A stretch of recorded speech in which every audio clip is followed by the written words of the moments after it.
The Nun is unholy garbage. That seems a bit strong. The Nun, it's god-awful. That's not quite there.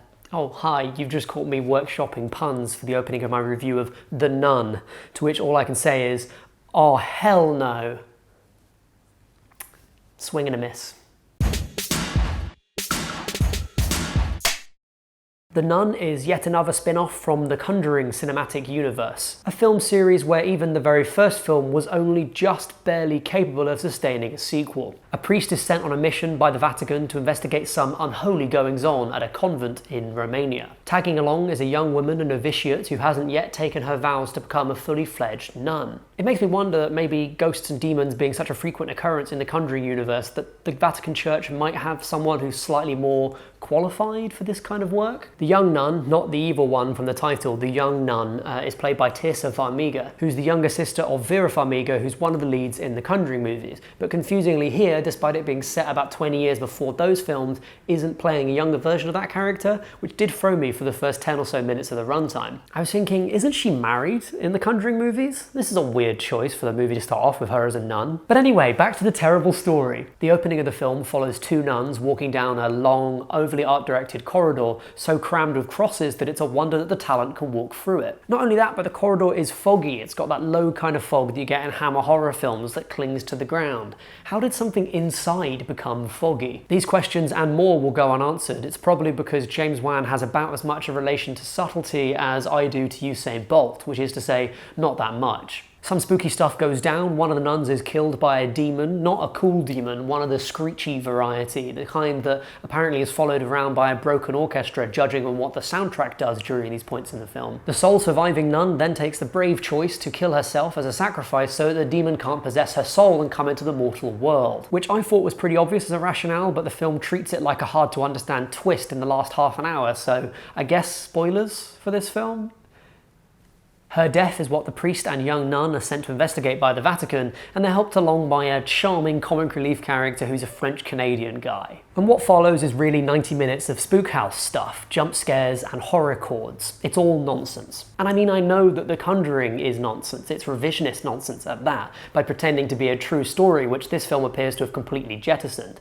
The Conjuring has a really damaging way of approaching its reality by presenting the events as being based on true stories, when of course they're heavily coloured accounts from the Warrens, who have a definite and weirdly heretical Catholic demonologist worldview to push. But even though The Conjuring is revisionist nonsense, it's at least reasonably compelling with its clever cinematography, slow burn scares, and interesting period setting.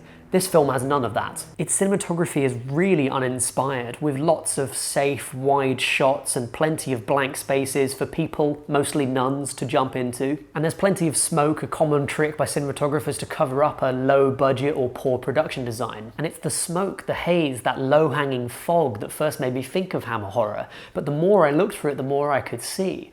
There's scenes where Sister Irene is running around in a nightie with a lantern in a graveyard. There's a bit where some salt-of-the-earth Romanians speak in hushed tones about the evil in the castle on the mountain. The film is so kitsch at times that it comes across as more goofy than scary. The film is at its scariest when it plays with pareidolia and making things look like they might be people in these dimly lit nighttime scenes. But the director, Corin Hardy, just doesn't seem to be interested in that as a source of terror, and instead he wants to make everything as overblown as possible. So we get demons that scream at people and jump on them, who can blow people away to the heights of the ceiling with their voice, who can make nuns fly around like bowling pins hit by a ball.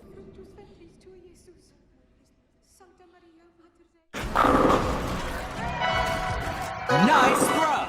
We get spooky demon hands bursting through what looks like polystyrene walls, and the overall effect is much more like that Smirnoff ad that had to be banned for a while because it was a little bit too scary for children. I mean, the moment a ghost covered in blood with bared teeth physically grabs someone, jumps on them, and roars, I'm done. It's not really scary anymore. And I like it when horror movies are goofy. I think that's a legitimate option for them. It's another thing in their bag of tricks which they can use to change the pace, to deal with different types of tension so the audience gets a bit of a release before the next scary thing comes across. There's a moment in this when a priest gets pulled into an open grave and then the camera pans up to show that his name has already been put on the gravestone. That's a kind of beat that Sam Raimi could do in one of his films, and I think it's a perfectly fine one.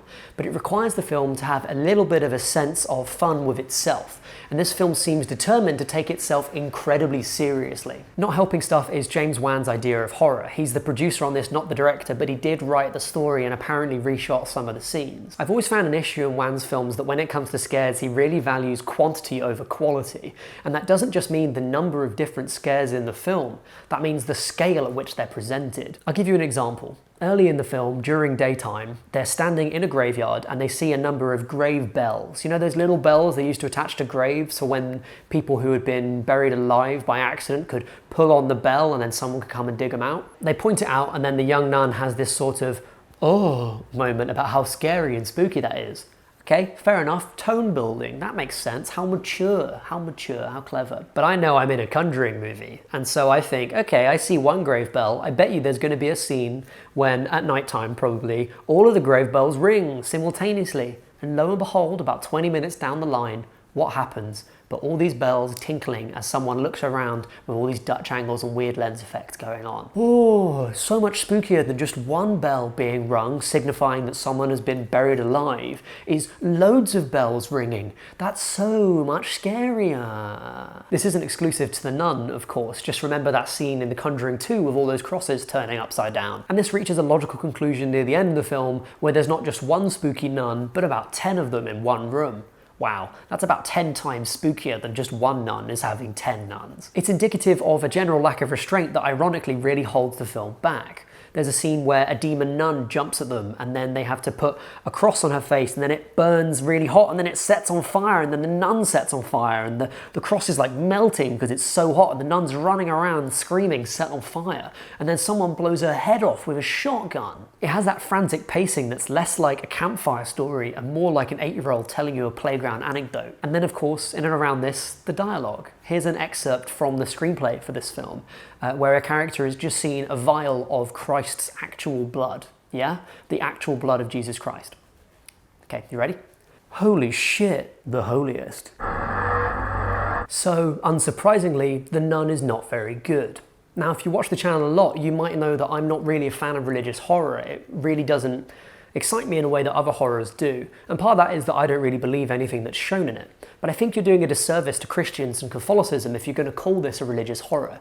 It really doesn't seem to come from any understanding of what that genre can do in terms of approaching faith in a really complex way. And when I think about something like Hereditary that came out earlier this year, that had a real feeling of verisimilitude to it when it was talking about, you know, fantasy satanic cults. This movie, which revolves around one of the largest religions in the world, Christianity, and in fact one of the biggest sects of Christianity, Catholicism, is somehow really poorly researched and appears to just push a sort of spook house, very heretical view of Catholicism that involves heavy focus on demons actually coming to Earth and attacking people, which I don't think is part of mainstream Catholic doctrine anymore.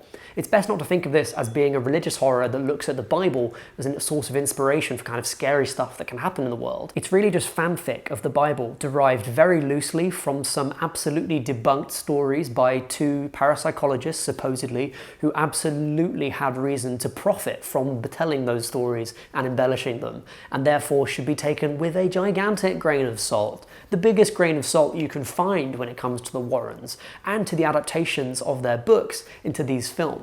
I'm not coming to these movies for realism, I'm not approaching these fictional horror stories as documentaries, but I think it's really disingenuous to pretend that there's even a little bit of truth to telling these stories. But hey, I recognise it's a big world, and I know that you may have different opinions, not just about the paranormal, but about this terrible horror film. So please, let me know in the comments down below if you've seen The Nun. I'd love to have a chat with you about this terrible film. And if you like the review, don't forget to click like and subscribe, and then click the little bell by the subscribe button if you want to get my videos when they come out every week, because you know, if you like this content, that's basically the content that's coming. So just treat this as having been a trial run for that, and I think we're off to a great start. Thanks so much for watching this video. It's been an absolute pleasure to rant about this trashy film with you.